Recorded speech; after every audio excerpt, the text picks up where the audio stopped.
আসসালামু আলাইকুম সুপ্রিয় দর্শক, আপনাদের ভালোবাসা আসলাম আবার সেই তমা আপুর কাছে। দেখি আমরা শুনবো তার জীবন কাহিনী। আসসালামু আলাইকুম। ওয়ালাইকুম আসসালাম। হ্যাঁ আপু, তুমি কেমন আছো? আছি মোটামুটি, আলহামদুলিল্লাহ। তোমার ফ্যামিলির লোকজন কেমন আছে? আছি ভালোই। যাই হোক, তোমার বাড়ি জানে কোথায়? গাজীপুর কালিয়াকর। তোমার ফ্যামিলি থেকে কে আছেন? আমার ফ্যামিলিতে আমার মা আছে, আর সৎ মা, বাবা আছে, ও আর ছোট একটা ভাই আছে। আচ্ছা আচ্ছা, তোমার নামটা কি আরেকবার দর্শকদের উদ্দেশ্যে একটু বলো। আমার নাম তমা। তমা। তো যাই হোক, তুমি পড়াশোনা কতটুকু করেছো? আমি এসএসসি দিতে পারি নাই, আর্থিক সমস্যার জন্য। ও যা, কিন্তু ইচ্ছা ছিল মনের ভিতরে নাকি? ও যাই হোক, তোমার অ্যাপালিটি থাকলে, টাকা পয়সা থাকলে, তুমি পড়াশোনা করে কি হতে মানে ইচ্ছুক ছিল, মানে কি হতে চাইছিলা? এরকম পড়ালেখা করে ভালো একটা জব করতে চাইছি। মাকে বা বাবাকে আগলে রাখতে হয় নাকি? হ্যাঁ, আমার তো বড় ভাই নেই, আচ্ছা। বাবাকে একটু হেল্প করতে পারি। আচ্ছা, তোমার আব্বু কি করেন? আমার আব্বু এই রিক্সা চালায়, আবার সবজি বিক্রি করে। যখন যেটা হয় গরিব মানুষ ওটাই করে, ক্ষেত খামারে কাজ করে, যে কোনো। যাই হোক, তোমার ভাই বোন কজন বলছিলে? আমি একাই, আমার সৎ মা আর সৎ ভাই আছে একটা ছোট। বলছে তোমার মায়ের পেটে তুমি একাই, হ্যাঁ। তোমার পক্ষে তুমি একজনই। তো যাই হোক, তোমার সুন্দর চেহারা, তুমি মুসলমান ঘরের একটা মেয়ে, তোমাকে কেউ পাড়া প্রতিবেশী বা গ্রামবাসী মানে কোনো ছেলে প্রপোজ করে নাই বিয়ের জন্য? এরকমটা হয়নি? হলো আর্থিক সমস্যার জন্য যে যৌতুক চায়, আমাদের ওদিকে তো যৌতুকের হারটা অনেক বেশি, তাই আমার বাবার যৌতুক দিয়ে বিয়ে দেওয়ার মতো কোনো সামর্থ্য নাই। এমনিতে নিতে চায় না, বুঝতে মানে পছন্দ করলেও কিছু টাকা পয়সা চায়। এখন মূলত আমাদেরকে আমার সামনে আসা হয়েছে কি উদ্দেশ্যে? এই যে আসছি ভালো একটা মনের মানুষ পাওয়ার জন্য, বা যদি ভালো একটা ছেলে পাই বিয়ে করব।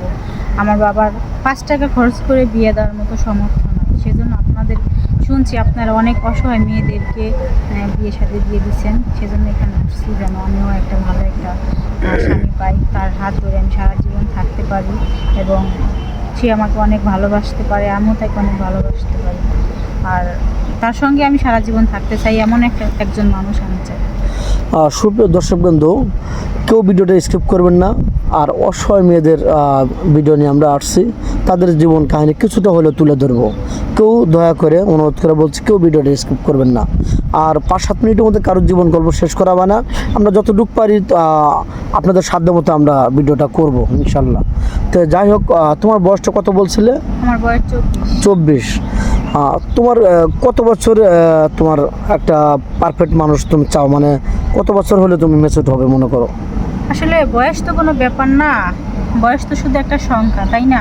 জি। সে যেমনই হোক, তার মনটা যেন ভালো থাকে, সে যেন আমাকে বুঝে, আমি যেন তাকে বুঝি, দুজনের মধ্যে যেন কোনো রাগ অভিমান হলেও ভালোবাসাটা বেশি থাকে।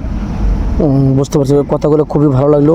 তুমি তো মুসলমান, নামাজ কালাম তো পড়া হয়? হ্যাঁ, অবশ্যই নামাজ। আচ্ছা, তুমি কি যৌথ ফ্যামিলি ভালোবাসো নাকি সিঙ্গেল ফ্যামিলি, কোনটা? আমি যৌথ ফ্যামিলি ভালোবাসি। এরকমটা কেন? ওই ক্যাশ ব্যাজ জঙ্গল এগুলো মনে হবে না? না, ওগুলা কিচ্ছু না, আসলে যৌথ ফ্যামিলি সবাই মিলেমিশে থাকাটাই সব থেকে ভালো লাগে। আর ছোটবেলায় আদর ভালোবাসা পাইনি, মা ছাড়া বড় হয়েছি, তাই শ্বশুর শাশুড়ি নিয়েই থাকতে চাই, তাদের ভালোবাসা পেতে চাই। তোমার বাংলাদেশের 64 জেলা কোন জেলাটা ভালো লাগে সবচেয়ে আমি মনে করি আমার স্বামীর যে জেলাটা হবে ওই জেলাটা আমি সব থেকে বেশি লাইক। তোমার স্বামীর পছন্দ তোমার পছন্দ হবে নাকি? তুমি এখনো মনে থেকে সিলেক্ট করো নি? তো যাই হোক, তোমার স্বামী তোমাকে বিয়ে করে যদি একবার তোমাকে বলে যে চলো কোথাও ভ্রমণ করে আসি, তুমি কোন জায়গাটা বেছে নেবে? আমার স্বামী যেখানে আমাকে নিয়ে যাবে আমি ওখানেই যাব। তোমার স্বামীর ইচ্ছাই তোমার ইচ্ছা নাকি? তো যাই হোক, তোমার ভিডিও পাবলিক হচ্ছে আর আজকে বাড়াতে চাচ্ছি না। দেশ প্রবাস থেকে সবাই দেখছে, কোনো প্রবাসী ভাই সে বিয়ে করছে বা তার ওয়াইফ তাকে কষ্ট দিয়ে চলে গেছে বা তার ওয়াইফ রানিং আছেন, যদি তোমাকে বিয়ে করতে চায়, তুমি কি রাজি হবে? তার রানিং থাকা অবস্থায় যদি তার বউ অনুমতি দেয় আর সে যদি 2টা বউ চালাতে পারে তাহলে রাজি? তাহলে আমি রাজি।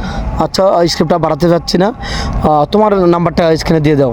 সরি ভাইয়া, আমার কোনো ফোন নাম্বার নেই। মেয়েটা কোনো ফোন নেই, আমাদের নাম্বার দেওয়া থাকবে, মানে ইউটিউব চ্যানেল কর্তৃপক্ষের নাম্বার দেওয়া থাকবে। কেউ ভিডিও কল দেবেন না, অডিও কল দেবেন। ভিডিও কল দিলেই ব্লক করতে বাধ্য হব। ভালো থাকবেন, সুস্থ থাকবেন, সবার জন্য এই কামনা করি। আল্লাহ হাফেজ।